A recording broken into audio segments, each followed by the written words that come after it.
राजपाल यादव, हंसी के पीछे छुपा संघर्ष, कर्ज, कानून और जिंदगी की सच्चाई। हिंदी सिनेमा में जब भी बेहतरीन कॉमेडी कलाकारों की बात होती है तो राजपाल यादव का नाम सबसे पहले जहन में आता है। अपनी अनोखी आवाज, चेहरे के भाव और स्वाभाविक अभिनय से उन्होंने दर्शकों को सालों तक हंसाया है।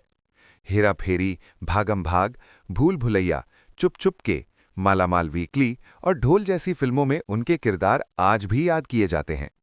लेकिन पर्दे पर हंसी बिखेरने वाला ये कलाकार असल जिंदगी में पिछले कई वर्षों से एक गहरे संघर्ष से जूझ रहा है।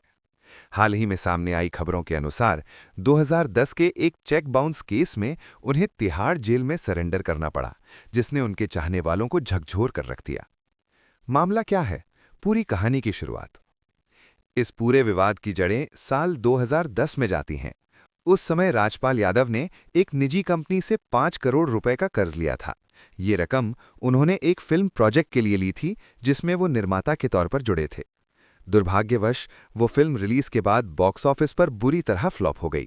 फिल्म के न चल पाने की वजह से निवेश की गई राशि वापस नहीं आ सकी और यहीं से आर्थिक संकट की शुरुआत हुई।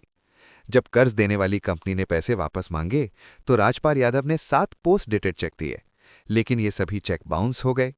इसके बाद कंपनी ने उनके खिलाफ कानूनी कार्रवाई शुरू कर दी। 5 करोड़ से 9 करोड़ रुपए तक कैसे पहुंचा कर्ज? ये मामला सालों तक कोर्ट में चलता रहा। मूल राशि 5 करोड़ रुपए थी, लेकिन ब्याज, भुगतान में देरी, कानूनी प्रक्रिया का लंबा समय, इन सभी कारणों से ये रकम धीरे धीरे बढ़ती चली गई और करीब 16 सालों में ये कर्ज 9 करोड़ रुपए तक पहुंच गया। आखिरकार दिल्ली हाईकोर्ट ने इस मामले में सख्त रुख अपनाते हुए राजपाल यादव को सरेंडर करने का आदेश दिया। आदेश का पालन करते हुए उन्होंने तिहाड़ जेल में आत्मसमर्पण किया। क्या राजपाल यादव बेरोजगार हैं? इस पूरे मामले में एक बड़ी गलतफहमी ये भी फैली कि राजपाल यादव के पास अब काम नहीं है, लेकिन तथ्य इसके उलट हैं। वो आज भी फिल्मों और प्रोजेक्ट्स का हिस्सा हैं और आगे भी कई फिल्मों में नजर आने वाले हैं। वे अपने काम के लिए अच्छी खासी फीस लेते हैं। यानी ये कहना गलत होगा कि वे बेरोजगार हैं। समस्या काम की नहीं, बल्कि पुराने कर्ज और कानूनी जटिलताओं की है। नेटवर्थ को लेकर भ्रम। मीडिया रिपोर्ट्स के मुताबिक राजपाल यादव की अनुमानित नेटवर्थ 50 से 80 करोड़ रुपए के बीच बताई जाती है। इसी वजह से कई लोग ये सवाल उठाते हैं कि अगर उनके पास इतना पैसा है तो वे 9 करोड़ रुपए क्यों नहीं चुका पाए? इस सवाल का जवाब इतना सरल नहीं है। नेटवर्थ का मतलब हमेशा लिक्विड कैश नहीं होता। इसमें प्रॉपर्टी, निवेश, अपकमिंग प्रोजेक्ट्स और अन्य एसेट्स शामिल होते हैं। कानूनी मामलों में कई बार संपत्तियां फ्रीज भी हो जाती हैं, इसलिए नेटवर्थ ज्यादा होने के बावजूद तुरंत बड़ी रकम चुका पाना हमेशा संभव नहीं होता। इंडस्ट्री और फैंस की प्रतिक्रिया। राजपाल यादव के जेल सरेंडर की खबर सामने आते ही फिल्म इंडस्ट्री और फैंस के बीच हलचल मच गई। सोशल मीडिया पर लोग 2 हिस्सों में बंटे नजर आए। एक वर्ग ने कहा कानून सबके लिए बराबर है।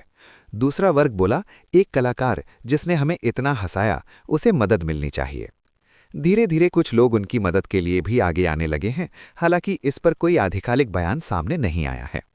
ये मामला हमें क्या सिखाता है? राजपाल यादव की कहानी सिर्फ एक अभिनेता की नहीं है, बल्कि ये जिंदगी की कड़वी सच्चाइयों को भी उजागर करती है। फिल्म इंडस्ट्री में सफलता स्थायी नहीं होती। एक हिट फिल्म भी अगले दिन की गारंटी नहीं देती। निर्माण में रिस्क बहुत बड़ा होता है। एक फिल्म के फ्लॉप होते ही करोड़ों डूब सकते हैं। कानूनी मामलों को हल्के में लेना भारी पड़ सकता है। चेक बाउंस जैसे मामले सालों तक पीछा नहीं छोड़ते। नाम, शोहरत और पैसा भी कानून से ऊपर नहीं होते। अदालत के सामने सब बराबर होते हैं।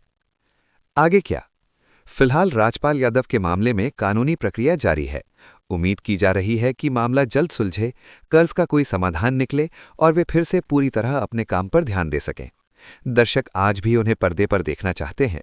उनकी कॉमेडी सिर्फ हंसी नहीं देती, बल्कि सिनेमा को जिंदा बनाती है। निष्कर्ष: राजपाल यादव की जिंदगी ये साबित करती है कि हंसी के पीछे भी आंसू हो सकते हैं।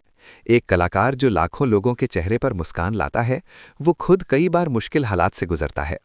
आज जरूरत है संवेदनशीलता की, समझदारी की और इस बात को समझने की कि हर खबर के पीछे एक इंसान होता है, अपनी कमजोरियों और संघर्षों के साथ। उम्मीद है कि ये दौर भी गुजर जाएगा और राजपाल यादव एक बार फिर उसी ऊर्जा और मुस्कान के साथ दर्शकों के सामने होंगे जिसके लिए उन्हें जाना जाता है।